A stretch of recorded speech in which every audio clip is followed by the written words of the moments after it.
સુરતના સૂફી સંત હઝરત ખ્વાજાદાના દરગાહ, જ્યાં શ્રદ્ધાળુઓ માત્ર ઇબાદત નહીં કરે પણ આત્મા માટે શાંતિ અને આરોગ્યની આશા પણ શોધે છે. ગયા વર્ષે મોરિશિયસથી આવેલા કેન્સર પીડિત યુવક આજે સંપૂર્ણ રીતે કેન્સર મુક્ત થઈને ફરીથી દરગાહ પર હાજર રહ્યા. વિદેશી મહેમાને જણાવ્યું કે તેમણે મન્નત માંગી હતી કે જો તેઓ સાજા થઈ જશે તો તેઓ દર વર્ષે ઉર્સ પ્રસંગે સુરત આવશે, અને આજે પોતાની મન્નત પૂરી થઈ હોય તેમણે શ્રદ્ધાપૂર્વક હાજરી આપી હતી. સૂફી સંત પરંપરા અને માનવતાના સંદેશ આપતી સુરતની જાણીતી હઝરત ખ્વાજાદાના દરગાહમાં આ વર્ષે ઉર્સ પ્રસંગે એક અનોખું દ્રશ્ય જોવા મળ્યું.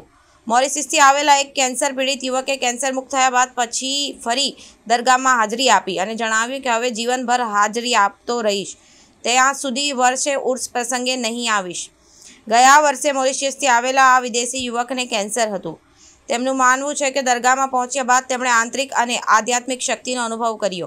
પાછા જતાં પહેલાં તેમણે મન્નત માંગી હતી કે જો હું સાજો થઈ જઈશ તો ફરીથી દરગાહમાં આવીશ અને શ્રદ્ધાપૂર્વક આસ્થાઓ અર્પણ કરીશ. આશ્ચર્યની વાત એ છે કે માત્ર એક જ વર્ષમાં તેમનો કેન્સર સંપૂર્ણપણે મટીને તંદુરસ્ત બની ગયા. આ વર્ષે સુરતમાં ઉર્સના પવિત્ર પ્રસંગે તેઓ ફરી દરગાહ પર પહોંચી ગયા અને ભક્તિભાવથી ભરેલા તેમના દ્રષ્ટિ પ્રયોગો અને દર્શન સમયની લાગણીઓ સૌને ભીની કરી ગઈ. તેમણે કહ્યું કે હું માનું છું કે ખ્વાજાદાના પીરની કૃપાથી આજે હું તંદુરસ્ત છું. હવે દર વર્ષે જ્યારે પણ ઉરસ થશે તો હું જે સ્થિતિમાં હોઉં તે સ્થિતિમાં અહીં દરગાહ આવીશ. अस्सलाम वालेकुम वरहमतुल्लाहि वबरकातुहू। अल्हम्दुलिल्लाह, आज से हज़रत सैयद जमालुद्दीन दाना नक्शबंदी रहमतुल्लाह अलैह का जो मारूफ है ख्वाजा दाना साहब के नाम से, उनका आज से 431वां उर्स मुबारक की शुरुआत हो गई अल्हम्दुलिल्लाह। और हज़रत का करम है कि हर साल वो बुलाते हैं और इस नाचीज़ को यहाँ पे हाज़िरी का शर्फ हासिल होता है अल्हम्दुलिल्लाह। आप देखें कि जो भी दुनिया भर में जो खानकाएँ हैं, जो बड़े बुज़ुर्गों के मज़ारात हैं, वहाँ पे जो लोग जाते हैं वो किसी एक कौम व मिल्लत से ताल्लुक़ नहीं रखते हैं। जैसे आप अभी देखें ख्वाजा दाना साहब का उर्स आज से शुरू हुआ है, तो यहाँ पे आप देखें कि वो जो लोगों का हुजूम है, उस हुजूम में आपको मुस्लिम भी हैं, हिंदू भी हैं, सिख भी हैं, ईसाई भी है, और हर कौम व मिल्लत के साथ हर अकीदे और हर फ़िरके के लोग यहाँ पे हाज़िरी के लिए आते हैं अल्हम्दुलिल्लाह। तो ये जो खानकाएँ हैं, ये जो बुज़ुर्गों के मज़ारात हैं, इनसे हमेशा से मोहब्बत, अमन और सुकून का पैगाम दुनिया भर में फैला है। और हमें और आपको इन बुज़ुर्गों के जो बताए हुए जो रास्ता है, उनका जो बताया हुआ रास्ता है अमन का, शांति का, भाईचारे का, उस पे चलना है। उनकी जो अक़वाल है, उन्होंने जो बता के गए हैं, उनके दामन को पकड़ने का मतलब ये होता है कि वो जो बता के गए हैं, जो मोहब्बत का रास्ता हमको दिखा के गए हैं, उस पे चलना है और नफ़रतों को दूर करना है। आज का जो ज़माना वो बड़ा तंग ज़माना हो गया है, एक दूसरे से हम नफ़रतें कर रहे हैं और एक दूसरे के काम में हम एक दूसरे की शरीक नहीं हो रहे हैं। तो ये जो उर्स के मौके होते हैं, आप देखते हैं कि यहाँ हर कौम व मिल्लत के लोग आके शरीक होते हैं और उर्स की जो भी तकरीबात होती है उसमें खिदमत करते हैं मिलके। तो ये पैगाम हमें दुनिया में ले जाना है और हर कौम व मिल्लत के लोगों को एक दूसरे की तकलीफ़ में एक दूसरे का साथ देना है, एक दूसरे से मिल के आगे बढ़ना है। जो भी नफ़रतें हैं वो दूर करनी है, जो भी दिलों की रंजिश है उन्हें दूर करना है और आपस में मोहब्बत और इत्तेफाक पैदा करना है। और जब ये मोहब्बत और इत्तेफाक होगा तो अपने आप प्रोग्रेस होगी, क्योंकि तरक्की और प्रोग्रेस वहीं हो सकता है जहाँ पे सुकून है और आगे बढ़ने का रास्ता है। तो मैं आप लोगों से यही गुजारिश करता हूँ कि आपस में मोहब्बत रखें, जो बुज़ुर्गों का पैगाम है उसे लोगों तक पहुँचाए, पूरी दुनिया में फैलाए। और इंशाअल्लाह इन बुज़ुर्गों की दुआओं की वजह से मैं ये दुआ करता हूँ कि अल्लाह उसके रसूल के सदक़े में इन बुज़ुर्गों की दुआओं के वसीले से हमारे शहर में, हमारे गुजरात राज्य में, हमारे मुल्क में, हिंदुस्तान मुल्क में और पूरी दुनिया में अमन, सुकून और चैन कायम रखे। बस यही दुआ है। और आप सबको, जितने भी ज़ायरीन आए हैं और हमारे मुन्ना भाई जो सैयद मीर साहब हैं, मुन्ना, उनको मुन्ना बापू के नाम से जाना जाता है, हम आप तमाम को इस उर्स की तहे दिल से मुबारकबादी देते हैं और ये दुआ है कि हज़रत की दुआओं के वसीले से जो भी ज़ायरीन यहाँ है उनकी अल्लाह दिली मुरादें पूरी करे, आमीन। उसमें यंगस्टर्स ज्यादा आते हैं, ज़ायरीन ज्यादा आते हैं, तो यंगस्टर्स को क्या मैसेज देना चाहोगे, उसमें किस तरह आए, किस तरह से शामिल? देखिए, आप किसी भी बुजुर्ग के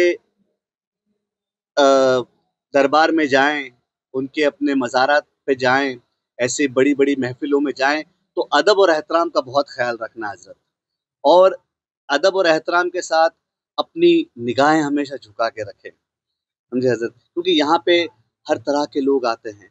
हमें अपनी निगाहें झुका के रखनी है, अदब एहतराम से इन बुजुर्गों के मज़ारात पे हाज़िरी देनी है। और दूसरी बात ये, अखलाक, अपने अखलाक सही रखें आप हजरत। इस्लाम और हुजूर सल्लल्लाहु अलैहि वसल्लम का जो पैगाम है वो कि अच्छा किरदार और अच्छे अखलाक। और मैं हमेशा से ये बता रहा हूँ कि एक मुसलमान की पहचान उसके कपड़ों से नहीं, उसके किरदार से होनी चाहिए। हम टोपी पहन लेते हैं, कुर्ता पैजामा पहन लेते हैं और फिर धमाल मस्ती करते हैं हजरत। तो आप ये याद रखें कि हमें अपना जो किरदार है वही असल दावत है, हमारे जो अखलाक है वही असल दावत है। आपको देख के लोग अपने आप ये कह दें कि ये सच्चा मुसलमान है, आपको बताने की जरूरत नहीं पड़े कि मैं मुसलमान हूँ या हमारा ये दीन है, हम हमारे हुजूर ये बता। आपके अखलाक, आपका किरदार और आपकी जो हैबिट्स हैं वही हुजूर की हैबिट्स के हिसाब। हाँ, सैयद मीर सिराजुद्दीन। किस तरह का उर्स मनाया जा रहा है आज उर्स इस तरीके से, ये हज़रत ख्वाजा सैयद जमालुद्दीन नक्शबंदी रहमतुल्लाह अलैह का दरबार है। सूरत के शहंशाह किया जाता है हम इनके दरबार से। तो ये तमाम हाजरीन जो आए हैं, तो आज सरकार का फैज़ लेने आए हैं और ख्वाजा साहब का उर्स मनाना है। किस तरह का पेश है? संदल शरीफ में क्या क्या करामतें होती हैं? आज संदल में 4 करामतें होगी और इंशाअल्लाह ताला आप मेरे पीछे देख सकते हो, जो दरवाज़ा है वो ऑटोमेटिक खुल जाता है, पंजा सलामी करता है और सरकार जो उजरे में आए वो उजरा एक चावल के दाने जितना अट्टा है और होश का पानी उबलाता है।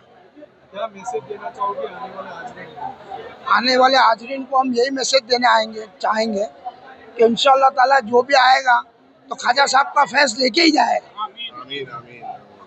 और हमारी भी यही दुआ है कि इंशाअल्लाह ताला ये तमाम मेहमान, हिंदू हो, मुसलमान हो, सिख हो, चाहे कोई भी कौम का हो, हमारे दरबार में यहाँ पे आए तो ख्वाजा साहब का फैज़ लेके ही जाए। हिंदुस्तान भी हमेशा आबाद रहे और इंशाअल्लाह ताला अमन के साथ और एकता के साथ, और अल्हम्दुलिल्लाह हम ख्वाजा साहब के अंदर हिंदुस्तान के लिए दुआएं करेंगे कि हम एकता बना के ही चलेंगे। और इंशाअल्लाह ताला हमारा यही मैसेज है कि हिंदू भाई हो, कि मुसलमान भाई हो, कि सिख भाई हो, वो सब हम एक गुलदस्ता है और वो गुलदस्ता हमेशा साथ मिलके ही चलेगा। अस्सलाम वालेकुम रहमतुल्लाहि व बरकातुहू। मेरा नाम है अब्दुल्ला फरीद। मैं मॉरिशस से आया हूँ। मैं आया हूँ क्योंकि सरकार के सदक़े से मुझे प्रोस्टेट कैंसर हुआ, तो अल्हम्दुलिल्लाह मेरा उस्ताद मुन्ना बाबा ने कहा कि पिछले साल मिला, अल्हम्दुलिल्लाह I am free from cancer now, सब ख्वाजा दाना के सदक़े। तो इसीलिए पिछले साल आया, इस साल आया, जब तक जिंदा हूँ इंशाअल्लाह यहाँ आऊँगा। से क्या फैज़ मिला? बहुत फैज़ हुआ, बहुत फैज़ ज़िंदगी में, घर के ज़िंदगी में, कारोबार के ज़िंदगी में, सियत के ज़िंदगी में, सब के सब यहाँ फैज़ ही फैज़ है। और मैं दुआ करता हूँ जो बीमार है ख्वाजा दाना के सदक़े को शिफा अता फरमा। और एक चीज़ भूलना नहीं, हम आज उर्स मना रहे हैं, अल्लाह फ़लस्तीन को आज़ाद अता फरमा। मॉरिशस से आना पड़ा, आप पहली बार आए हो? नहीं, उर्स में दूसरी बार आ रहा हूँ। मुसलमानों के लिए, जैसे कि इन्नमल मुमिनूना इख्वा कुरान में फरमाता है, सब मुसलमान भाई भाई। आज के ज़माना नहीं देखना चाहिए कि ये हिंदू हैं, ये सिख हैं, ये ईसाई हैं, सबको एक मिल के रहना है। क्योंकि रसूलुल्लाह सल्लल्लाहु अलैहि वसल्लम आते हैं, वो अल्लाह फरमाते हैं वमा अरसलनाका इल्ला रहमतल लिल आलमीन। इसने नहीं कहा वमा अरसलना इल्ला रहमतल लिल मुस्लिमीन, नहीं, सारे आलम के लिए रहमत है। हिंदू के लिए भी रहमत है, ईसाई के लिए भी रहमत है, यहूदियों के लिए भी रहमत है, सारे आलम जो भी है अल्लाह के रसूल रहमत लिल आलमीन है। तो हमारे पैगाम है कि लव होल हेट नॉन। वालेकुम सलाम। मैं सैयद बुरहानुद्दीन उर्फ़े फैज़ल बाबा हज़रत ख्वाजा दाना रज़ियल्लाहु ताला अन्हु की बारगाह में से हाज़िर हूँ। हाज़िर होने का मकसद ये था कि अल्हम्दुलिल्लाह सफ़र का जब पहला चाँद होता है तो हुज़ूर शहनशाह सूरत हज़रत सैयद जमालुद्दीन उर्फ़ ख्वाजा दाना सरकार रज़ियल्लाहु ताला अन्हु का परचम शरीफ होता है दोपहर में 3 बजे, और अल्हम्दुलिल्लाह दूसरे चाँद सरकार की खिदमत जिसे गुशल शरीफ कहा जाता है वो होता है इशा की नमाज़ के बाद, और तीसरे चाँद मतलब आज का दिन है अल्हम्दुलिल्लाह सरकार का संदल मुबारक है। इशा की नमाज़ के बाद सरकार पर संदल पेश होगा। उस वक्त 4 करामतें होती है। पहली करामत यह है कि मेरे पीछे आप बिल्कुल देख सकते हैं कि सरकार का दरवाज़ा है, ये अपना आप खुल जाता है और सरकार के गुंबद के ऊपर जो पंजा मुबारक है वो सलामी भरता है, और सरकार के हौज का पानी है वो अपनी जगह से हिलता है, और सरकार का जो हुजरा मुबारक है वो अपनी जगह से हिलता है। वो तमामी करामतें इंशाअल्लाह आज रात में इशा की नमाज़ के बाद होगी। और चौथे चाँद मतलब कल का दिन इंशाअल्लाह कल उर्स का दिन है, तो रात में 2 बजे खिचड़ी पर फातिहा होगा, 4 बजे बतासे पर फातिहा होगा, और इंशाअल्लाह बतासे के फातिहे के बाद सिजरा खानी होगी और दुआएं की जाएगी। हिंदुस्तान के लिए, हिंदुस्तान में जितने भी सरकार के आशिक है, चाहे मुसलमान हो, हिंदू हो, सिख हो, ईसाई हो, तमाम ही लोग के लिए दुआएं की जाएगी कि तमाम ही लोग के ऊपर सरकार ख्वाजा दाना का फैज़ान आम हो, शाद व आबाद रहे, और सरकार उनकी झोलियों को खुशियों से भर दे। और अगर आपको अगर एकता देखनी हो तो हुज़ूर ख्वाजा दाना की बारगाह में आइए। यहाँ पर हिंदू भी आता है, मुसलमान भी आता है, सिख भी आता है, ईसाई भी आता है, और लंगर बांटता और खाता हुआ नजर आता है। अल्हम्दुलिल्लाह ये वो बारगाह, ये अल्लाह के वली की बारगाह है, यहाँ से फैज़ हासिल होता है और तमाम की दुआएं कबूल की जाती है। अस्सलामु अलैकुम व रहमतुल्लाहि व बरकातहू। ब्यूरो रिपोर्ट BTS न्यूज़ सूरत।